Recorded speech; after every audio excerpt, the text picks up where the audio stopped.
અને સૌથી અગત્યનો મુદ્દો જે મારે આજે અહીંથી કહેવો છે, આત્મહત્યા. So many people between 14 to 25, 35, for no reason they commit suicide. અને કેવા કેવા કારણ, પત્ની જોડે નથી ફાવતું, દેવું થઈ ગયું, આમ થઈ ગયું, નાપાસ થઈ ગયા. લાઈફના લવ લેટરમાં પહેલી શરત એ છે કે જિંદગી તમને એમ કહે છે કે હું ચાન્સ આપું છું, લો તો ખરા. આ તમને જિંદગી કહે છે. એ તમને પ્રેમપત્ર લખે છે જેમાં એ કહે છે કે હું તો ચાન્સ પર ચાન્સ આપું છું, તમે લો તો ખરા. નિષ્ફળતાને તમે જ નક્કી કરી લેશો. કેટલા બધા લોકોની આત્મહત્યા વખતે મને સૌથી પહેલો, અને હવે તો આત્મહત્યામાં પણ પ્રસિદ્ધિ જોઈએ છે, વિડીયો બનાવે છે. દરેકને એમ છે કે હું મરી જાઉં એ પહેલાં મારે જગતમાં વાયરલ થઈ જવું છે, મારે બધાને કહેવું છે કે મેં આત્મહત્યા કરી, જુઓ જીવતા જીવત તો મને લોકો ન મળ્યા, પણ હવે હું મરતા મરતા લોકોને કહીને જાઉં છું. Is this a way? તમે તમારી પાછળના લોકો માટે શું મૂકીને જાઓ છો? તમે તમારા પછીના લોકોને પ્રેરણા આપો છો કે વિડીયો બનાવો, આત્મહત્યા કરો, ચાલો ચાલો આપણે આ કરીએ. મારે સૌને કહેવું છે, લાઈફ એ ખૂબ પ્રેમ કરવાની ચીજ છે. વારંવાર મનુષ્ય શરીર મળતું નથી, વારંવાર મનુષ્ય દેહ મળતો નથી, વારંવાર આવું બ્રહ્મરંધ્ર અને 7 ચક્રોથી તમે તમારું જીવન જીવી શકતા નથી, વારંવાર આ ચૈતન્ય મળતું નથી. અને માટે કદાચ સૌથી અગત્યની બાબત એ છે કે જે મળ્યું છે ને એને પ્રેમ કરો, ખૂબ પ્રેમ કરો.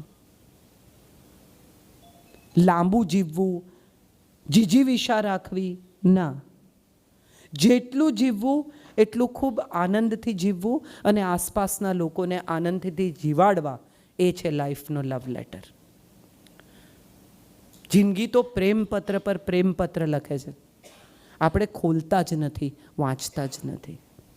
એમ નેમ કાગળિયા ડૂચામાં નાખી દઈએ છીએ. અને માટે મેં પેલી વાત કહી કે મારું નામ 15માં પાને છે, મારું નામ 22માં પાને છે, મારું નામ 25માં. તમે પાના જ ફેરવો છો, પેલું નામ ગોત્યા કરો છો.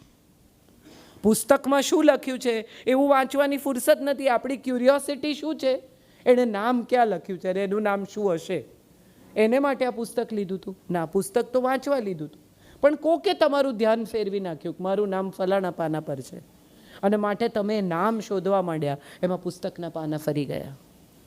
જિંદગીનો લવ લેટર પણ આવો જ છે. કેટલા પ્રેમપત્રો ઉપરા ઉપરી તમારા ઉપર જિંદગી લખે છે, પણ અડધા આપણે વાંચતા નથી, અડધા ઉકેલી શકતા નથી, અને બાકીના જેટલા આપણા હાથમાં આવ્યા છે ને આપણે વાંચ્યા છે એના પર આપણે ધ્યાન આપ્યું નથી.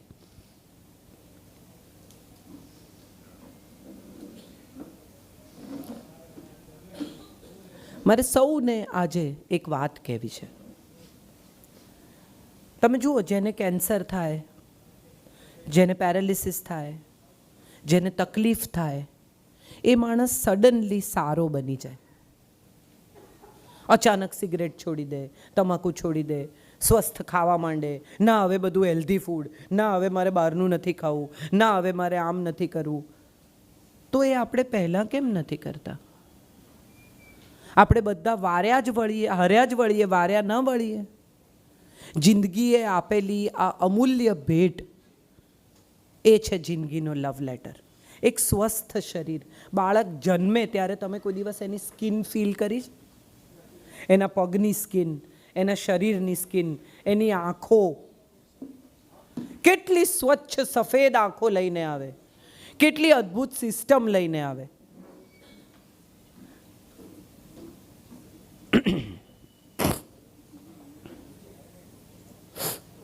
કઈ વાત.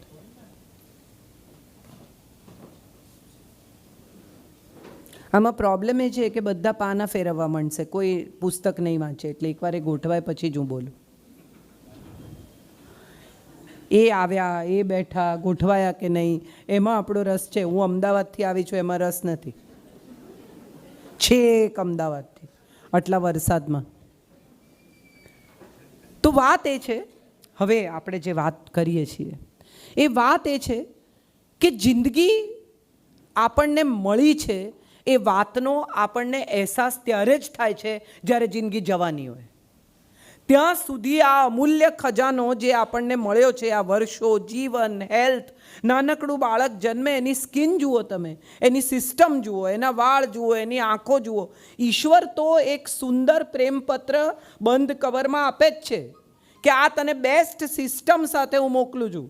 તારી ચયાપચયની સિસ્ટમ બેસ્ટ છે, તારી આંખો ચોખ્ખી છે, તારી ત્વચા સરસ છે, તારા વાળ સરસ છે, તને બધું બેસ્ટ આપીને હું મોકલું છું. ધીરે ધીરે ધીરે ધીરે ધીરે ધીરે આપણે એને ડિટિરિયોરેટ કરવા માંડીએ છીએ.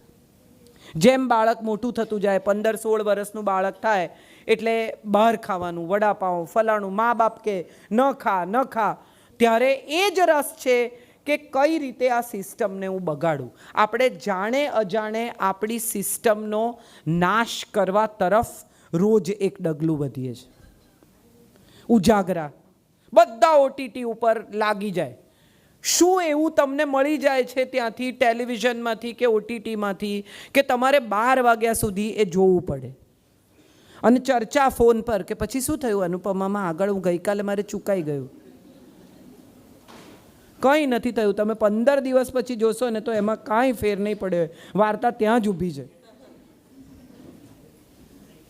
મેં કેટલા બધા લોકોને કેટલા લોકો હમણાં જ એમણે કહ્યું કે હવે 5 વર્ષ આ છે પછી નહીં હોય, ત્યારે ખરેખર એક વિચાર એવો આવે કે આ ડિજિટલ મીડિયા, કે આ જગત જે સોશિયલ મીડિયા પર આવી ગયું, આમ તમે બધી રેસીપી મૂકો ને, કપડાં મૂકો ને, ક્યાં ગયા ને, શું ખાધું ને, કોને મળ્યા ને, આ બધું તમારે જગતભરને જણાવી દેવું છે. અને બીજી તરફ જો પડોશી ખાલી તમને એટલું પૂછે ને કે ક્યાં ગયા હતા, એમને શું પંચાત? એકચ્યુઅલી તમારા પડોશીએ તમને પૂછવાનું નથી, ઇન્સ્ટાગ્રામ પર જોઈ લેવાનું છે. એમની ભૂલ છે કે તમને પૂછે છે. એ કમ્યુનિકેશન કરવાનો પ્રયત્ન કરે છે, એ એમની ભૂલ છે. બાકી તમે ઓલરેડી ઇન્સ્ટા પર મૂકી જ દીધું છે ખાવાના ફોટા. તમે શું ખાઓ છો એ પણ તમે બીજાને કહો, તમે શું પહેરો છો એ પણ તમે. અર્થ એ થયો કે તમારી જિંદગી જ તમે બીજા માટે જીવવા માંડ્યા. અને જે માણસ બીજા, તમારો પ્રેમપત્ર આવ્યો હોય, કોક તમને પ્રેમપત્ર આપે, લખે, કોઈ પણ ઉંમરે, 60 વર્ષે બી મળી શકે, પણ એ પત્રનું પહેલું ફર્સ્ટ થિંગ તમે શું કરો? ખૂણામાં જઈને એકલા વાંચો. હા કે ના? આ આપણે જિંદગીએ લખેલો પ્રેમપત્ર આપણે પબ્લિક કર્યો છે.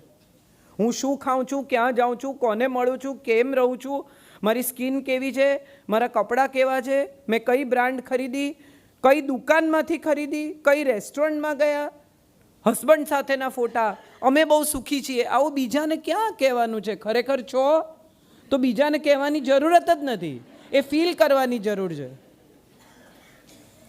બર્થડે પર ક્યાંય પણ ફેસબુક પર પત્નીને વિશ કરે, ઘરમાં છે તમારી જોડે, કોઈ પણ ઉંમરે એની પાસે જઈને 2 હાથ એના ખભે મૂકીને એને કહો કે તે જીવનમાં મારી સાથે આટલા વર્ષ વિતાવ્યા, I am thankful and happy birthday to you darling. ના, ફેસબુક. કેમ? તો કે પેલા બાકી ના જાણે કે મેં મારી વાઈફને કેટલો સુંદર પત્ર લખ્યો ફેસબુક પર, તે મારું બહુ ધ્યાન રાખ્યું, તું આવી છે. આવું કીધું છે કોઈ દિવસ? સીધું ફેસબુક પર જ લખ્યું છે. અને એ પણ પાછી રીપોસ્ટ કરે, જુઓ મારે માટે કેવું લખ્યું છે. તમે વિચારી જુઓ કે આપણે બધા જ જે લોકોએ ક્યારેક જીવનમાં પ્રેમપત્ર લખ્યો હશે ને, એને ખબર હશે કે કેટલી અદ્ભુત વાત છે લવ લેટરે. તમે લખતી વખતે પહેલાં તો સામેની વ્યક્તિની કલ્પના કરો, એ તમને દેખાય ઓલમોસ્ટ, એના વિશેના વિચારો, એની આસપાસનું જગત, એ બધું જ, એની સુગંધ આવે જો તમે ખરેખર સેન્સિટિવ હો તો. એ બધું થયા પછી તમે હસ્તાક્ષરમાં પ્રેમપત્ર લખો. એ પ્રેમપત્ર લખીને બંધ કરો, બંધ કરીને કવરમાં નાખો. કવરમાં નાખીને પહેલાં એ વિચારો કે કેવી રીતે પહોંચાડવો. કોક બીજાના હાથમાં તો નહીં જાય ને, બહુ લોચો થાય કોકના હાથમાં જાય તો. એટલે કોઈના હાથમાં ન જાય તો તમે કેવી રીતે પહોંચાડશો? એને મળ્યો કે નહીં એની ખાતરી કરવી. હવે તો આ સેલફોન મળ્યો, પહેલાં તો આવું કંઈ હતું નહીં. કોને આપ્યો? એને જ આપ્યો છે ને, પપ્પાના હાથમાં નથી ગયો ને. જોજે હો, આ બધી તમારા ધડકતા હૃદયની, તમારી સંવેદનાઓની, તમારી થ્રિલની. અને એને મળ્યા પછી જવાબ ક્યારે આવશે? શું આવશે? એ વાંચીને શું વિચારશે? આવા અદ્ભુત સંવેદનશીલ જગતમાંથી આપણે હવે એવી પણ ખબર પડી જાય છે કે સામેવાળો ટાઈપિંગ કરે છે. કોઈ રહસ્ય રહ્યું જ નથી સંબંધોમાં. કોણ 5 મિનિટ પહેલાં ઓનલાઈન હતું અને કોણ 5 મિનિટ પહેલાં ઓનલાઈન પરથી ખસ્યું છે, કોણે તમારું ઇન્સ્ટાગ્રામ અકાઉન્ટ ચેક કર્યું છે, કોણે તમને મેસેજ, બધું રહસ્ય ખુલી ગયું છે. અને માટે કોઈ પડદો નથી. પડદો નથી માટે બ્યુટી નથી. તમે વિચારો, કળીમાં જે સુંદરતા છે, સવારે એ ફૂલ થશે, એ વિચાર કેટલો અદ્ભુત છે. ઈશ્વરને પણ અસ્વચ્છતા પસંદ નથી, ચૈતન્યને પણ અસ્વચ્છતા પસંદ નથી, માટે સવારે ફૂલોને ઝાકળથી ધુએ છે કે હું તો ધોયેલા ફૂલ મારા પર ચડે. એ સ્વચ્છતા કુદરત માગે છે. તો આપણે તો કઈ અસ્વચ્છતામાં ને ક્યાં પહોંચી ગયા છીએ. અને માટે કદાચ આ પ્રેમપત્ર જિંદગી આપણને લખવાનો બંધ કરી દીધો છે. હવે જન્મ લેતું બાળક જ્યારે જન્મે ત્યારે પણ તમે જુઓ, માતા પિતા પહેલાં એના ફોટા પાડીને ઇન્સ્ટાગ્રામ પર અપલોડ કરવામાં વધુ ઉતાવળા છે બાળકને છાતીએ લગાડવા કરતાં. આપણા બધાનો આ પ્રશ્ન થઈ ગયો છે. આપણે આપણા જીવનને એટલું પબ્લિક કરી નાખ્યું છે કે પેલી લવ લેટરની બ્યુટી આપણે ભૂલી ગયા છીએ. આ તો તમારી અને જિંદગી વચ્ચેનો સંવાદ છે. એમાં ત્રીજા માણસની જરૂરત જ ક્યાં છે? પ્રેમપત્રનો સંવાદ તો 2 જ લોકોનો હોય. ત્રીજા માણસ એમાં વચ્ચે આવે ને તો પ્રોબ્લેમ થાય. પપ્પા હોય તો પણ થયું જ હશે ને કોકની સાથે તો, કે પપ્પાના હાથમાં કાગળ જતો રહ્યો હોય, કોઈ સ્વીકારે નહીં અને મળવા બોલાવે કે શું લખ્યું તું મારી છોકરીને? મેં નથી લખ્યો. ફેસ એકદમ ઇનોસન્ટ થાય. શું કયો કાગળ? કોનો કાગળ? મજા એ છે કે પ્રેમ છે ને ફક્ત 2 વ્યક્તિઓ, 2 તત્વો, 2 ચૈતન્યો વચ્ચેની રમત છે. ત્રીજી વ્યક્તિ, ત્રીજું તત્વ એમાં પ્રવેશ કરશે ને તો એ પ્રેમ નહીં રહે, પબ્લિક થઈ જશે. સ્વયં સાથેનો સંવાદ અને ભીતરના ચૈતન્ય સાથેનો સંવાદ એ છે જિંદગીનો લવ લેટર. આપણે બધા આ લવ લેટરને ભૂલીને હવે અખબાર બની ગયા છે, છાપું. આપણા બધા ન્યૂઝ છાપામાં છપાવા જોઈએ. જગત આખું આપણને જાણે, ઓળખે. તમે વિચાર કરો, લગ્નની એનિવર્સરી 2 જ લોકોનો પ્રસંગ છે. તમે જ્યારે પરણ્યા એ પછી 50 વર્ષ એકબીજાની સાથે વિતાવ્યા, 32 વર્ષ, 30 વર્ષ, 35 વર્ષ એકબીજાની સાથે વિતાવ્યા. સુખ દુઃખ, તડકો છાંયડો, ઝઘડો, પ્રેમ, બધું એકબીજાની સાથે જોયું. 35 વર્ષ લગ્નના થયા હોય, એ દિવસે 2 જણા એક સાંજે કોફીનો કપ લઈને બેઠા હોય તો કેટલી બધી વાતો કરવાની હોય. પણ આપણે ત્યાં વાત છે જ નહીં, કારણ કે આપણે એકબીજા સાથે વાત કરવાનું જ ભૂલી ગયા છીએ. હવે 2 જણા બહાર નીકળે તો ત્રીજાને સાથે લેવો. તમે જુઓ, હનીમૂન પર પણ હવે કપલ ગોતે છે, કોઈક બીજા આપણી જોડે આવતા હોય તો. કેમ? તો કે કંટાળો આવે. તમને અત્યારથી એકબીજાથી કંટાળો આવે છે, તમે ત્રીજાની કંપની ગોતો છો, તો આગળ ઉપર જીવનના 30, 35, 40 વર્ષ એકબીજા સાથે કેવી રીતે વિતાવશો? અને એથી આગળનો સવાલ એ છે કે તમને તમારી જ કંપની નથી ગમતી.